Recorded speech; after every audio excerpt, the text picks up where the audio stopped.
ये 2018 में उसको कहा गया कि आप अपने यहाँ के जितने भी लोग हैं ना, जो टेररिस्ट हैं या बड़े क्रिमिनल्स हैं, उनके बारे में बताओ।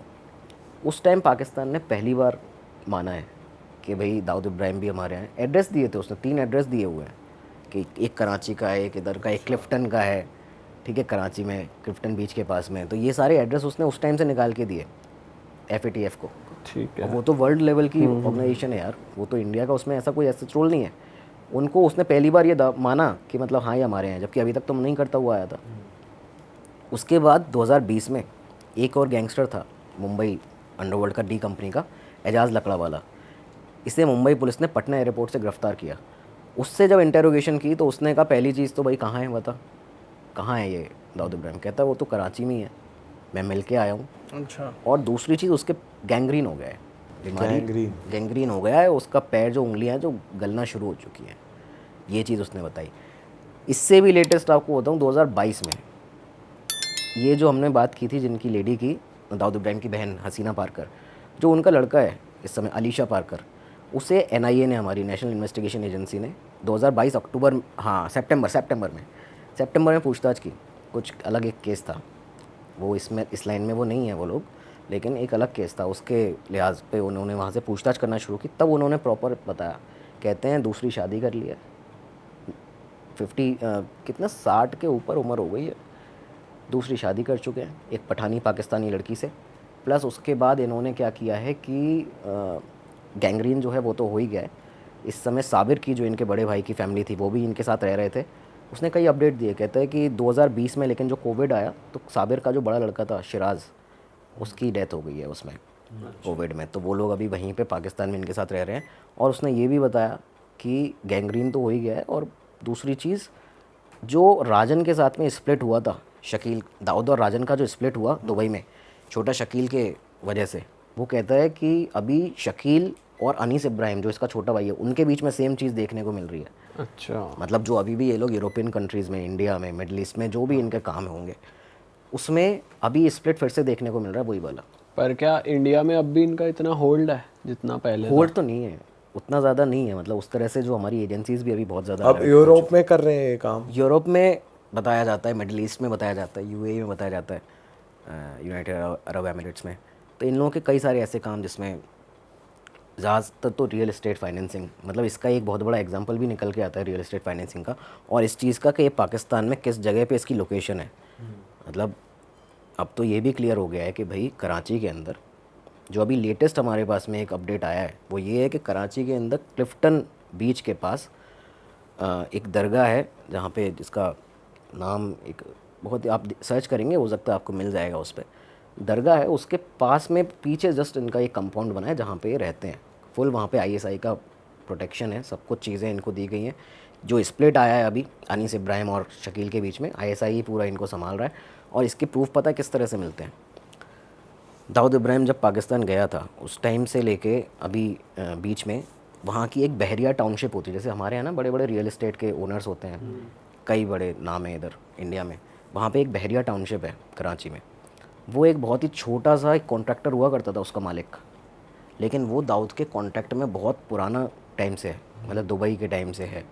आज के टाइम पे उसके सबसे बड़े जो जो पाकिस्तान का सबसे बड़ा स्काई स्क्रैपर है ना कराची में, वो बहरिया टाउनशिप, बहरिया आइकन जिसका नाम है बिल्डिंग का, वो जस्ट उसी लोकेशन पे है जहाँ की मैं आपको बता रहा हूँ।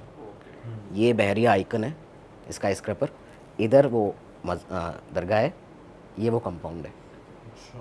ऊपर से मैं शायद उस एक्ट्रेस का, महविश हयात नाम है शायद, मैं नाम बोल रहा हूँ, पाकिस्तान की एक एक्ट्रेस है, उसका एक सडन राइज देखने को मिला है पाकिस्तान इंडस्ट्री में, बॉलीवुड में। जो ये लोग पहले यहाँ करते थे बॉलीवुड के में वो सारी चीज़ें, उसका सडन एक राइज देखने को मिला है। और रूमर्स काफ़ी सारे आ जाते हैं सामने कि भाई वो दाऊद के साथ में कनेक्टेड है।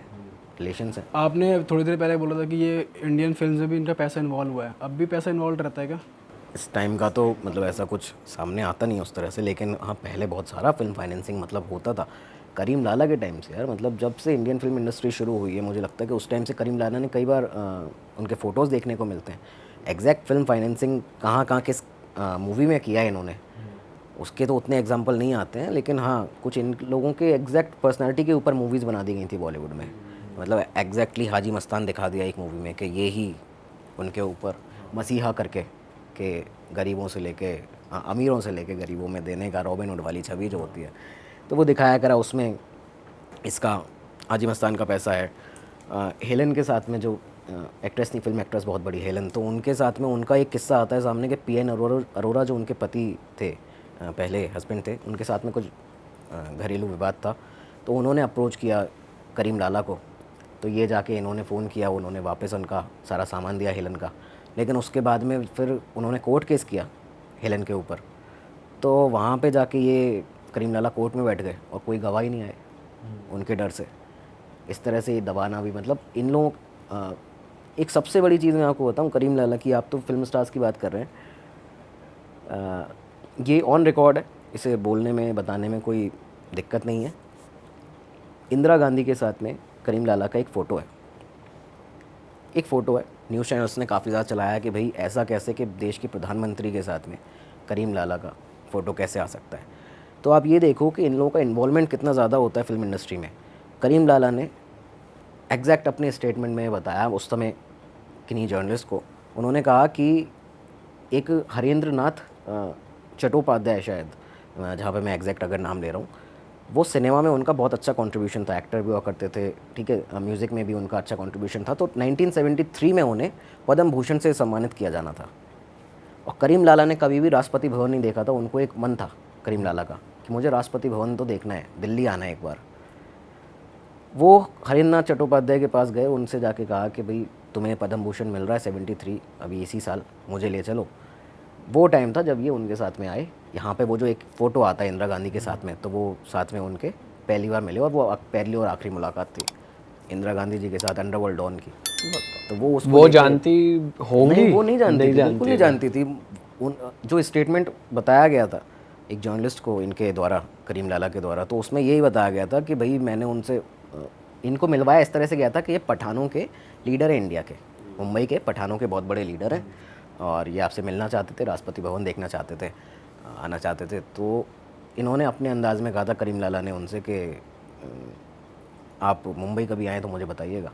मुझे देश के प्राइम मिनिस्टर को कह रहे हैं कि आप कभी मुंबई आओ। वही चीज़ थी यार कि मतलब इस तरह से, तो मतलब आप इससे ये चीज़ देखो कि फिल्म्स में, सिनेमा में कितना ज़्यादा इन्वॉल्वमेंट होता था कि वो एक पद्म भूषण से सम्मानित जो हरेंद्र नाथ चट्टोपाध्याय जी थे, उनके साथ में वो यहाँ तक पहुँच गए थे।